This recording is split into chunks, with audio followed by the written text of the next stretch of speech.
नमस्कार, मैं हूं अजय। कल सुबह ठीक 10 बजे एक बार फिर पूरे देश की नजरें होंगी प्रधानमंत्री मोदी पर, क्योंकि कल पीएम मोदी एक बार फिर देश को संबोधित करने वाले हैं। सबके मन में एक ही सवाल है, क्या होगा लॉकडाउन का? क्या लॉकडाउन बढ़ेगा, बढ़ाया जाएगा तो कब तक, और क्या लॉकडाउन के नियमों में कुछ बदलाव भी हो सकते हैं? दरअसल लॉकडाउन की सबसे बड़ा इस वक्त हथियार है लॉकडाउन, जिससे कोरोना को कंट्रोल किया जा सकता है। अगर बिना वक्त गवाए मोदी सरकार ने लॉकडाउन का फैसला नहीं किया होता तो सोचिए देश में कैसा हाहाकार होता।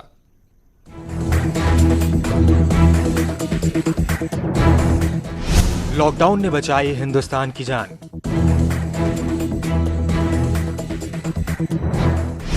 लॉकडाउन नहीं होता तो देश में 8,20,000 कोरोना मरीज होते।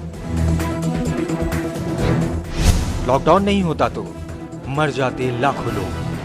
हम कोई एक्शन ना लेते हो तो शायद जिस तरह से केसेस बढ़ रहे थे तो 41% की ग्रोथ रेट से, क्यूमुलेटिव ग्रोथ रेट से अगर केसेस बढ़ते तो हम आज की तारीख में शायद 15 अप्रैल तक हमारे पास 8.2 लाख केसेस रिपोर्ट होते। लॉकडाउन नहीं होता तो देश में आती इटली जैसी तबाही।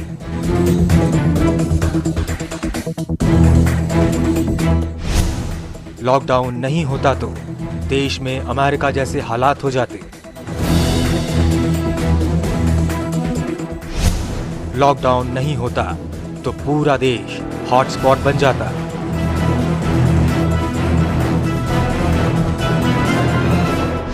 हिंदुस्तान को बचाने के लिए लॉकडाउन जरूरी था। आज रात 12 बजे से पूरे देश में, ध्यान से सुनिए, पूरे देश में आज रात 12 बजे से संपूर्ण देश में संपूर्ण लॉकडाउन होने जा रहा है।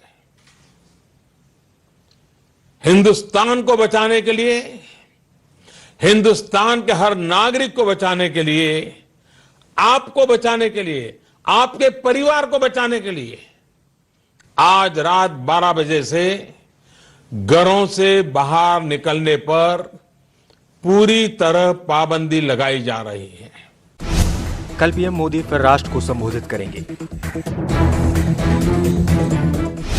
क्या लॉकडाउन के नियमों में होगा बदलाव?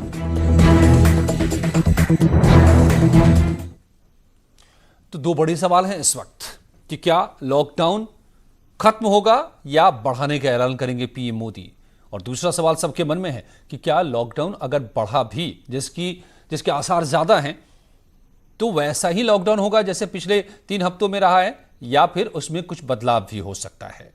तो इसे समझने के लिए आइए मेरे साथ जुड़े हुए हैं डॉक्टर, जो हमें बताएंगे कि क्या जरूरी है इस वक्त हमारे लिए, लॉकडाउन का खत्म होना या लॉकडाउन का बढ़ाया जाना, या बदलाव अगर हम करें भी तो किस तरह का कर सकते हैं, किया जाना चाहिए, और फिर लोग क्या इस लॉकडाउन को लेकर सोच रहे हैं, किस तरह से पालन हो रहा है, या किस तरह के खतरे लगातार सामने आ रहे हैं। हमारे संवाददाता आपको दिखाई दे रहे हैं लखनऊ से, मेरे साथ अलाउद्दीन हैं, हमारे संवाददाता हिमांशु आगरा से हैं। दोनों लगातार फील्ड में हैं, कवर कर रहे हैं, एक एक जगह की जानकारी रख रहे हैं, तो ये भी हमें बताएंगे कि क्या हालात है। मगर पहले डॉक्टर साहब, आपका बहुत बहुत स्वागत है। Doctor Ashutosh Verma senior consultant हैं, फिजिशियन हैं, पीडियाट्रिशियन हैं। डॉक्टर साहब, आप हमें बताइए कि क्या होने वाला है, क्या होना चाहिए, किस चीज की जरूरत है इस वक्त देश को? लॉकडाउन खत्म या लॉकडाउन कंटिन्यू, जारी? नहीं, देखिए अजय जी, लॉकडाउन ही एकमात्र सॉल्यूशन या ट्रीटमेंट कह सकते हैं इस महामारी का इस समय पूरे विश्व में है। लॉकडाउन को हम दूसरे शब्दों में बोलें, सोशल डिस्टेंसिंग ही एकमात्र रह गया है हमारे पास। और विश्व के सारे देश, चाहे वो वुहान से जहाँ से ये निकला हो, चाइना में, या फिर अमेरिका या इटली फ्रांस की बात कर ले, या मिडिल ईस्ट की बात कर ले, हिंदुस्तान में लॉकडाउन का फ़र्क दिखा है। जिन देशों ने लॉकडाउन को ठीक से पालन नहीं किया है, वहाँ महामारी फैली है। ये हमको समझना चाहिए कि लॉकडाउन को पूरी तरीके से ख़त्म करना अभी मुझे लगता है, और सारे डॉक्टर्स रिसर्च लगता है कि हिंदुस्तान में ये सही वक्त नहीं है कि हम लोग लॉकडाउन पूरी तरीके से ख़त्म कर दें। हाँ, 140 करोड़ की जनता में और तरीके की परेशानियां होती हैं। एक डायनेमिक है, एक इकनॉमी है, किसान हैं, गरीब हैं, हर वर्ग के लोग हैं। तो मुझे लगता है पॉलिसी मेकर्स को इसको किसी स्टेज पे जहाँ जैसे हॉट स्पॉट्स हैं उस पर ज़्यादा स्ट्रिंजेंट रखना है, थोड़ी जगह लीनियंट करते रहें, जिसने देश भी चलता रहे और लॉकडाउन और सोशल डिस्टेंसिंग पालन करना ही चाहिए। अभी कम से कम 1 महीने हमको और इस पर लड़ाई लड़नी है, तब जाके हम फ्रूटफुल रिजल्ट देख पाएंगे। 1 महीने और लड़ाई लड़नी है और ज़रूरी है। मैं आपके पास कुछ और सवालों के साथ लौटूंगा, मगर अलाउद्दीन, आप तो लगातार फील्ड में हैं, आज भी तमाम जगहों पर आप देख रहे हैं। क्या लोगों का क्या ओपिनियन आ रहा है? जो भी लोग मिल पा रहे हैं, अभी तो बहुत कम लोग आपको भी मिल पा रहे हैं, लेकिन लोग क्या चाह रहे हैं, किन हालातों में हैं? देखिए, आमतौर से ये जिस तरह से लॉकडाउन पूरा ज़मीन पर उतारा गया, ख़ास तौर से कुछ जगहों पर इस तरह की चीज़ें दिखाई दे रही थी कि लोग उन तमाम चीज़ों को पालन नहीं कर रहे थे। फिर सख्ती से पालन के लिए फिर स्थानीय प्रशासन ने जो दिशा निर्देश लखनऊ से जारी हुए उसको ज़मीन पर उतारे। आप इस बात को यकीन मान के चलिए कि सोशल डिस्टेंसिंग और लॉकडाउन की जो पूरी प्रक्रिया है, अगर ये ना होती तो पूरा मुल्क और ख़ासतौर से उत्तर प्रदेश के तमाम ज़िले अब तक 3rd स्टेज में पहुँचे होते और 3rd स्टेज में स्थिति बहुत भयावह होती। जैसा कि इससे पहले जो है स्टोरी में लगातार हम लोग दिखा रहे थे कि वो आंकड़ा लाखों में अब तक होता और शायद हालात भी इस तरह के होते। तो आम लोग जो इक्का दुक्का तमाम जगहों पर मिल रहे हैं, जो कि पासेस के जरिए से सफर कर रहे हैं, उनसे जब बातचीत की जाए तो इस बात से लगातार सहमत दिखाई दे रहे हैं कि सरकार ने जो ये कदम उठाया है वो न सिर्फ सबके फायदे के लिए है बल्कि उसका लगातार फायदा भी मिल रहा है। खासतौर से जिस तरह से कुछ समस्याओं का जिक्र कर रहे थे अभी हमारे जो गेस्ट थे, और शायद उन चीजों को भी सरकार ने बहुत हद तक कंट्रोल किया है। एब्सोल्युटली, बने रहिए आप हमारे साथ, हम इसको पूरी तरह से समझेंगे। लेकिन इसी से जुड़ी देखिए बहुत बड़ी खबर आ रही है इस वक्त, माध्यमिक शिक्षा विभाग से जुड़ी ये बड़ी खबर है। कक्षा 6 से लेकर 11 तक के सभी छात्र सीधे पास कर दिए जाएंगे। बोर्ड परीक्षा के स्टूडेंट का रिजल्ट जारी होगा। ये यूपी ने तय कर लिया है, यूपी की सरकार ने, कि 6ठी से 11वीं तक के स्टूडेंट पास होंगे। मेरे साथ हमारे संवाददाता प्रशांत जुड़ गए हैं। प्रशांत, क्या जानकारी आ रही है?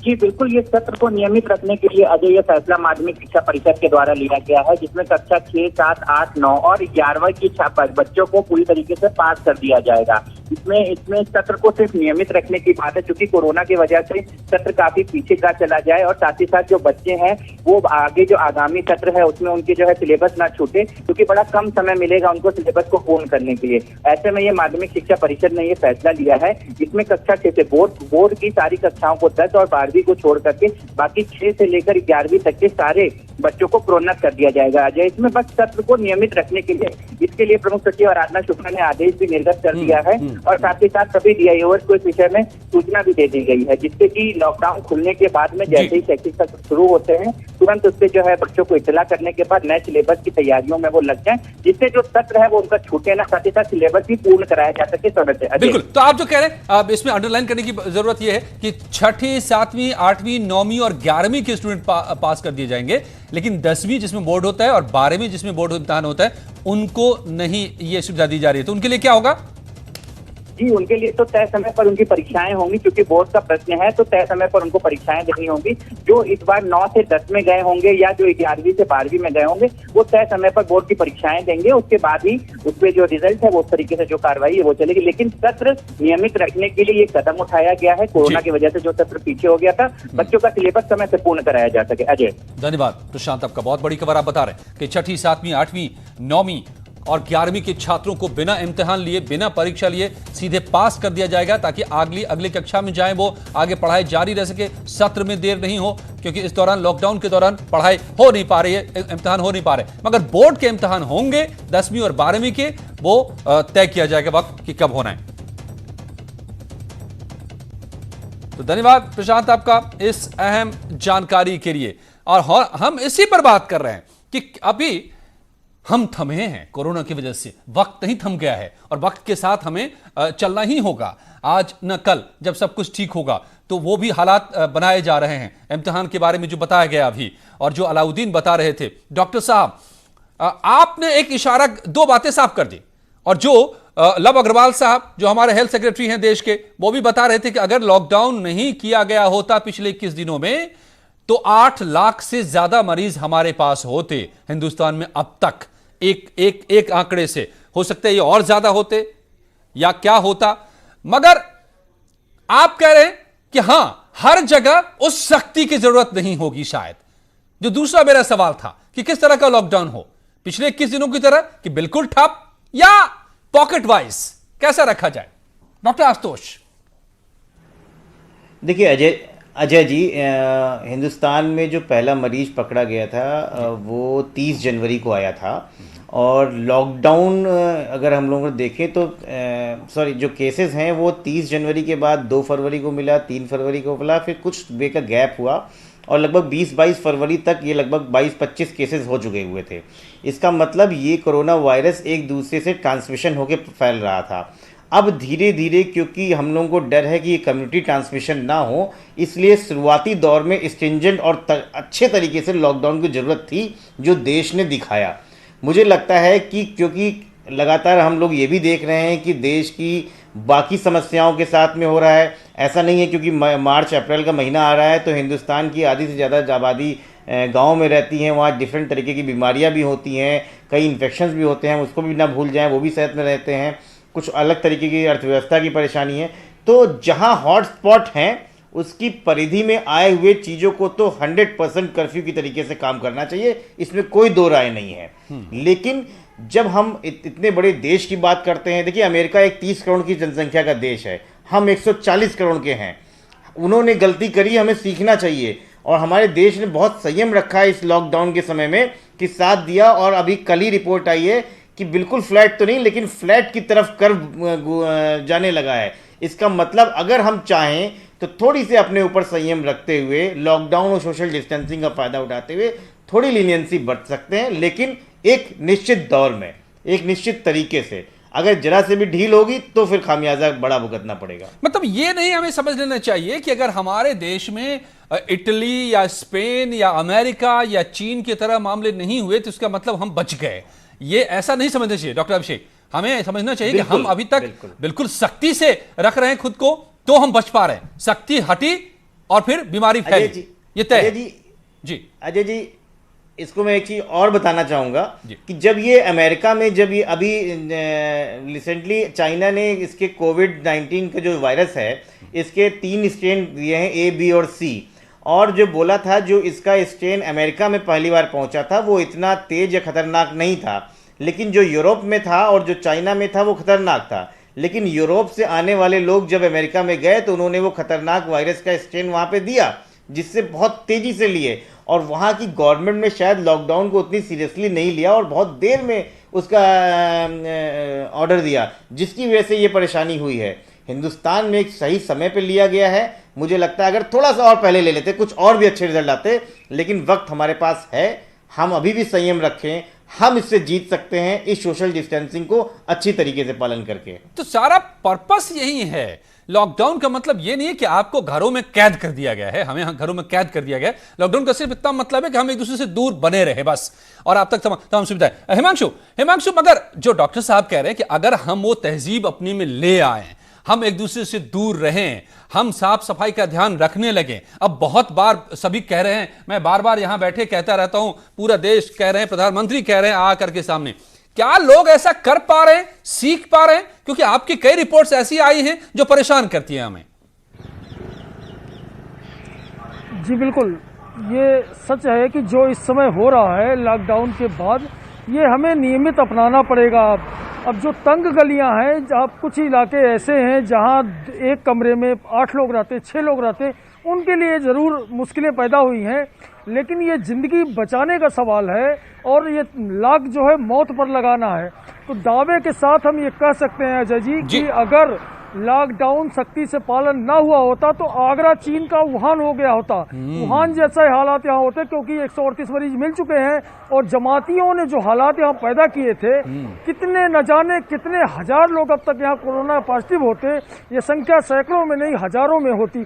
तो लॉकडाउन बढ़ाना भी जरूरी है। और तंग गलियों में जो लोग रहते, तमाम ऐसे लोग, हर किसी की चिंता सीएम योगी कर रहे हैं, पीएम मोदी कर रहे हैं। आप सोचिए कि 10,000 पैकेट भोजन के रोज आगरा शहर में बट रहे हैं, खानों के जरिए बट रहे हैं। यानी कोई भूखा भी नहीं सो रहा और फुटपाथ पर रहने वाले लोग भी सामाजिक दूरी का पालन कर रहे हैं। आप एक बड़ी बात आपने हिमांशु कही कि आगरा चीन का वुहान बन गया होता अगर लॉकडाउन नहीं होता। अलाउद्दीन, हमने पीछे देखा है, चाहे वो जमात की बात हिमांशु हमें याद दिला रहे थे, या फिर कुछ लोग जो नहीं समझ पा रहे नमाज पढ़ने चले जाते हैं। आने वाले दिनों में अब रोजे का दिन आने वाले हैं, एडवाइजरी जारी कर दी गई है, लेकिन बहुत लोग ऐसे हैं जो नहीं समझ पा रहे हैं। तो क्या आपको लगता है ग्राउंड पे कैसे हैंडल करना होगा, कितना सख्त या कितनी छूट? देखिए ज़मीन पर सबसे बड़ा मसला ये है कि जिस तरह से तादाद जो उत्तर प्रदेश नहीं बल्कि मुल्क में जो तादाद बढ़ी है उसमें बिला शक शुबा 40% जो है आंकड़ा है वो जमात से जुड़े लोगों का है। तो बिला शक शुबा जिस तरह से मुख्यमंत्री ने उत्तर प्रदेश में धर्मगुरुओं के साथ एक बड़ी बैठक की थी जिसमें 600 से ज़्यादा धर्मगुरु शामिल हुए थे, मुझे लगता है कि इस तरह की सोच को और ज़्यादा फैलाना होगा। और ख़ासतौर से जिस तरह से आप रमज़ान के महीने का जिक्र कर रहे थे, इस सिलसिले में क्योंकि खालिद रशीद फरंगी महली की तरफ से एक एडवाइजरी जारी हुई है, उन्होंने कहा है कि 3 से 4 से ज्यादा लोग मस्जिदों में ना जाएं। तो इसको न सिर्फ सख्ती से अमल के साथ साथ इस बात को भी तय करना होगा कि तमाम जो जिम्मेदारान लोग हैं, जो शहर में तमाम काजी शहर हैं और तमाम जो धार्मिक लोग हैं, उनको इसमें शामिल करने की बेहद सख्त जरूरत है। दूसरी एक अहम बात और है कि जिस जिलों में यानी 34 जिले उत्तर प्रदेश में ऐसे हैं जहां पे कोरोना पॉजिटिव केस अभी नहीं पाए गए हैं, तो ऐसे में लॉकडाउन को लेकर के जो तमाम रणनीति बन रही है, तो वहां पर एक रणनीति ये भी बन सकती है कि हफ्तेवार तरीके से वहां पर बाजारों को अगर कुछ मोहलत का वक्त दिया जाए 9 बजे से 11 बजे तक के लिए या शाम में 3 बजे से लगे 5 बजे तक के लिए, तो शायद थोड़ी सी ढील की वजह से जो आम लोग हैं, खासतौर से जो निम्न वर्ग के लोग हैं, तमाम लोग अपने जीवन यापन से जुड़ी चीजों को इकट्ठा कर लेंगे और अपनी रूटीन की लाइफ को भी तो दोनों तरह से स्ट्रेटजी अपनानी होगी कि यह कम्युनिटी में नहीं फैले, इसलिए कम्युनिटी को साथ लेना पड़ेगा। डॉक्टर अभिषेक, आप इस पे कुछ कहना चाह रहे हैं, but I would like to add one more thing कि जैसा कह रहे थे अभी हमें हिमांशु आगरा से, क्या वाकई हमें यह समझना पड़ेगा कि अगर हमने सही वक्त पर लॉकडाउन नहीं लिया होता तो इटली, वुहान, स्पेन या अमेरिका जैसे हालात हिंदुस्तान में भी हो सकते थे क्या अब तक? बिल्कुल ठीक है अजय जी। देखिए ऐसा है कि नंबर ऑफ केसेस से पहले तो हम लोगों को घबराना नहीं चाहिए। इस बात को समझिए कि इटली की मेडिकल सर्विसेज बहुत हैवी हैं और नंबर 1 मानी जाती हैं, तो वहाँ पे किसी भी चीज़ को टेस्ट करने के लिए फैसिलिटीज़ भी ज़्यादा हैं। जैसे जैसे हमारे भारत में स्वास्थ्य मंत्रालय ने टेस्टिंग की फैसिलिटीज़ बढ़ाई हैं, उस तरीके से नंबर ऑफ़ केसेस भी आ रहे हैं। अगर नंबर ऑफ़ केसेस ज़्यादा आ रहे हैं, इसका मतलब ये नहीं कि महामारी फैल रही है। भाई हो सकता है कि हम 4 लोग बैठे हों, हम 4 लोग में किसी एक का पॉजिटिव हो, लेकिन कोई सिम्टम नहीं आता है। और ये भी पता है कि इस बीमारी में 80% लोग हेल्दी जो होते हैं वो अपने आप ठीक हो जाते हैं। तो इससे नंबर ऑफ केसेस से गिनतियां बढ़ने से महामारी फैल रही है ऐसा नहीं है। हाँ, ये बात मैं जरूर बोलूंगा कि लॉकडाउन और सोशल डिस्टेंसिंग से ये फर्क होगा कि जो वायरस मेरे अंदर, अगर मैं हेल्दी इंसान हूँ और वो कुछ नहीं कर रहा है, हो सकता है कि मेरे बगल में या मेरी दुकान में जो राशन दे रहा है उसकी इम्यूनिटी उसकी स्ट्रांग ना हो और मैं उसको दे दूं और उसको खतरनाक कर दे। बिल्कुल, जैसा कि आपके संवाददाता ने बहुत अच्छी बात बोली, क्योंकि मैं लगातार अस्पतालों में हम अपने ड्यूटीज पे जा रहे हैं तो रास्ते में जाना होता है। देखिए मेन सड़कें, लखनऊ की मैं बात करूं, लखनऊ की मेन सड़कें बिल्कुल सन्नाटे में हैं। एक एक चौराहे पे कई पुलिस वाले बैठे हैं, लेकिन जब मैं गलियों की तरफ देखता हूं तो सब अपने घर के बाहर चबूतरे में आराम से ये भी एक तस्वीर परेशान करती है। वहां लॉकडाउन का इन गलियों में कम पालन हो रहा है, इसलिए पुलिस को काफी सख्ती बरतनी भी पड़ रही है, ये भी हमने दिखाया है। एक रिपोर्ट भी हम देख लेते हैं कि अगर लॉकडाउन नहीं हुआ होता तो क्या होता। कोरोना कंट्रोल का सबसे बड़ा फॉर्मूला है लॉकडाउन। अगर वक्त रहते मोदी सरकार ने लॉकडाउन का फैसला नहीं लिया होता तो देश में मौत का तांडव होता। भारत में अमेरिका, स्पेन और इटली के कुल मरीजों से भी ज्यादा मरीज हो जाते।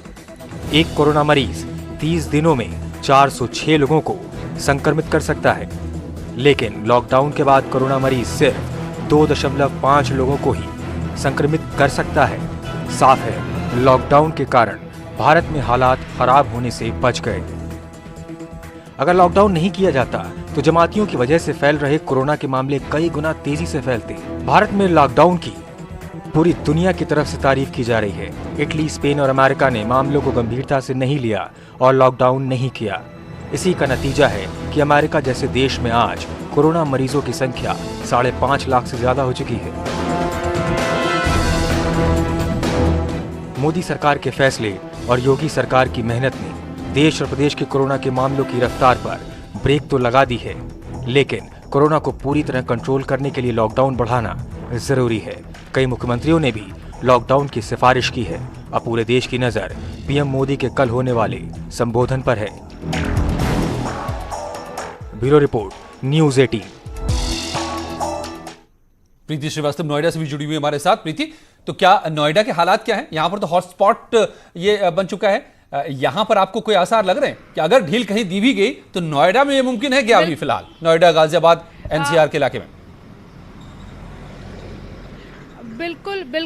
बिल्कुल अजय, आप ठीक कह रहे हैं। ये 22 स्थानों को यहाँ पे हॉट स्पॉट की कैटेगरी में डाला गया था, लेकिन ये फैसला कड़ा था। जैसा हम लोगों ने पहले भी बोला, ये फैसला सरकार का कड़ा ज़रूर था, लेकिन ये बहुत अच्छा फैसला था, क्योंकि अगर हॉट स्पॉट में और अगर लॉकडाउन नहीं किया गया होता तो आज स्थिति अजय जो आप नोएडा की देख रहे हैं वो और भी बद से बदतर होती, क्योंकि ये इतना अच्छा इन्होंने जो सरकार ने जो फैसला किया, कंट्रोल हो गया है नोएडा में। अभी 3 दिन से, पिछले 3 दिनों में 72 घंटे में कोई भी केस नहीं आया है। हालांकि जमातियों के कारण यहाँ पे भी हालात जरूर बिगड़े, लेकिन यहाँ के प्रशासन की तारीफ करनी होगी कि जिस तरीके से उन्होंने टेस्टिंग और किस तरीके से उन्होंने क्वारंटाइन करके लोगों को इस कोरोना के जो वो वायरस है उससे जिस तरीके से बचाया, वो काफी एक अच्छा फैसला था। अगर हम लॉकडाउन और उसका फायदा मिलता दिख रहा है हमें इस लॉकडाउन का और इस सीलिंग का बिल्कुल लिया। बिल्कुल अमेरिका में हालात हमने देखे।